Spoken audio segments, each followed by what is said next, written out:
Alright, good morning YouTube. Derek Shoehorn here for Life Advice. I've got a real special episode for you today, something you can't afford to miss, so do stick around for this one. My long-term mentor, the guy that taught me everything I know except for the stuff that I found out for myself, Dr. Pam Landesman, is going to be joining me today. We caught up. Dr. Pam was in his condominium beneath a lake in Switzerland, as you will hear. And I think that there is a lot of value packed into this interview. So with that being said, without further ado, I bring you Dr. Pam Landesman. Sure. So do you yourself live up at high altitude over there in Switzerland, or are you down by the lakes? I actually live underneath the lake, just for safety reasons. Sure. Is that a dome-like structure? Or? I've dwelt for 13 years now in a pyramid formation underneath the lake. It's the most physically and spiritually strong structure that I am aware of at this time. And I just make sure. That's why the Life Advice logo is a pyramid, actually, because it is the most physically and spiritually strong structure. I assumed it had to fold back to that, but we find again and again these innate truths, and one of the truth of the triangle is certainly one such truth. The truth of the triangle. Amen to that, brother. Roger that. Beautiful. As a mentor, I think you've been in my life for maybe 25 years now, would you say? Exactly 25 years. I mean, that's why I have an alarm set on my non-branded smartphone, and it goes off at exactly this time every year towards the end of May. And it simply says Shoehorn, and it reminds me to get in touch, sometimes online, sometimes offline, always by letter. 25 years as a mentor, but I wouldn't go as far as to say that you're a friend. It's strictly a professional relationship. I remember it was the first one of my teachings, was it not, Derek? It was friends are worthless and they will only ever tear you down. I've read fantastic things about Africa. Can't wait to go one day and check out the Lynx factory there. Yeah, so you've never been to Africa either? No, I've read a shitload about it, but never made it all the way to Africa. I was actually en route to Africa started off in Iceland, and I actually just stopped over in Switzerland just to get a Magnum.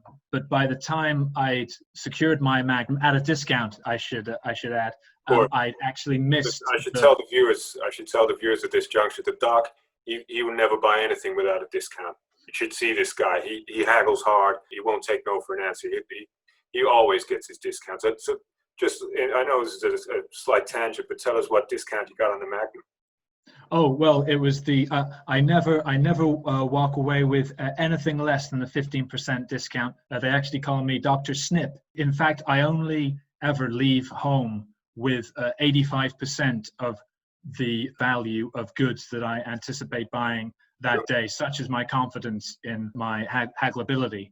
I always walk around with a minimum of a dozen disguises in a backpack. I have packets of fake blood, a few casts for my arms, legs, and head, and I ensure that I also have a minimum of $6,000 worth of currency in used notes, which I sometimes use to bribe people who aren't as susceptible to haggling as I would hope in this day and age. And I think there's a lot of actionable advice just in that last little passage from the doc there. Always bring disguises and props, and always take the right amount of money that you anticipate spending. That way, you really put the pressure on yourself, which is the only way you grow. That's precisely right. I always try and instill discipline in every one of my students. If you'll permit me, Derek, actually, I wouldn't like to embarrass you, but you've been my fourth best student in my lifetime, and so that's a real given the caliber of my other students, Mr. Musk and Colin Jackson. It really is esteemed company that you take up. So congratulations for that, man. Not quite on in the podium places there, but who knows? Maybe with a little bit more application, you can make it all the way to the top of the third step there. Doc, you normally wouldn't hear me say this, but it's an honor to come forth after those guys. I know it's only modesty that's preventing you from listing the third of those top three people, which is Diego Maradona. And Diego, Pablo, Johansson, Diego Fantapatosa, Maradona. Absolutely. If it wasn't for the doc, Diego would be in much worse shape than he is now. So He'd be playing rugby. He'd be playing his dream sport of rugby, which I remember when I picked him up in my chopper from his favela. He had a rugby ball in each hand and a tennis ball in each foot. And I remember very tenderly but firmly removing each one of those spheres, both elliptical and spherical, and launching them as far as possible away from that tiny hairy boy. And well, Doc, with Doc, again, you're being modest here because I remember you told me this story before, and you told me that yes, you hurled the tennis balls as far away as you possibly could, but then the rugby ball you plunged into his face to teach him a lesson. You're right, and that chapter of the story has become a mite less palatable to the more sensitive members of the global community that we have to admit into our worldview these days. But yet, I mean, it was possibly the goriest episode of Diego's young life when I initially scored his cheek with the grip hold element of the rugby ball, and then crammed the remaining ovoid deep into his mouth. And even as I was performing this act of kindness on him, I heard a sort of a muffled "rugby, please." That seemed to me to be an emblem of the weakness leaving his body and his mind, which could then be replaced with the purity of the round ball. Incidentally, the only round object I have ever admitted into my worldview. Everything else very much triangular. But that's absolutely reasonable. I mean, a soccer ball is a worthy exception, I would say.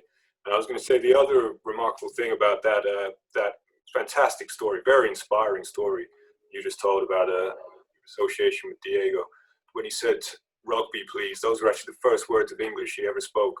So you can also take credit for that. That's it. Because it was one of those moments. I think it's something I know we've talked about in depth before, Derek. That in the most intense moments of human interaction, the body itself will yearn for English. English, very much the lingua franca of humanity, and whether you be Irish or American or Argentinian or Australian or Canadian, that language will be inevitably English at the most trying, extreme, acute moments in our life that our body reaches out for. And I have theorized that it's because it's the English alphabet that is the form that emotion takes. I don't know of an emotion that doesn't have an English element to it. I certainly couldn't describe one myself, and I'm an emotional guy. I've experienced all the emotions that a handsome man can experience in their life.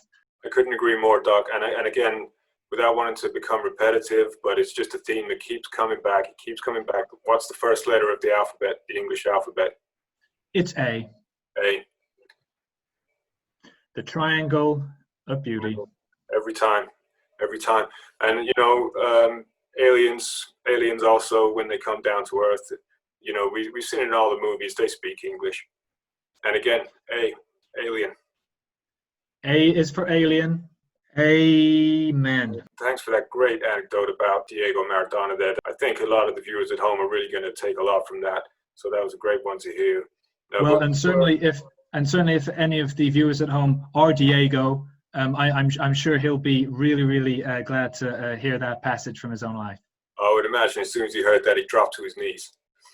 But not for any other reason except that his knees are completely shot.